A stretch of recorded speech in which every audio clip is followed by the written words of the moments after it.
দেশের বাজারে আরও এক দফা বেড়েছে স্বর্ণের দাম। এবার ভালো মানের এক ভরি স্বর্ণের দাম বেড়েছে ২,২১৬ টাকা।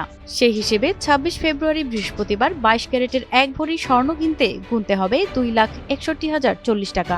২৩ ফেব্রুয়ারি এক সংবাদ বিজ্ঞপ্তিতে এ তথ্য জানিয়েছে বাংলাদেশ জুয়েলার্স অ্যাসোসিয়েশন।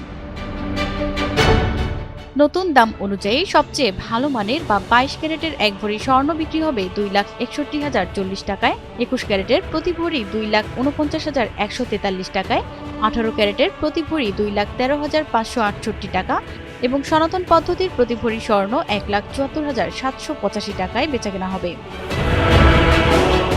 বাজুস জানিয়েছে, পরবর্তী ঘোষণা না দেওয়া পর্যন্ত এই নতুন দাম দেশের সব জুয়েলারি দোকানে কার্যকর থাকবে। তবে বিক্রয় মূল্যের সঙ্গে সরকার নির্ধারিত ৫% মূল্য সংযোজন কর ও বাজুস নির্ধারিত ন্যূনতম ৬% মজুরি যোগ হবে। গয়নার ডিজাইন ও মানভেদে মজুরির পরিমাণে পরিবর্তন হতে পারে বলে জানিয়েছে সংগঠনটি। প্রতিমা সরকার, এনটিভি অনলাইন।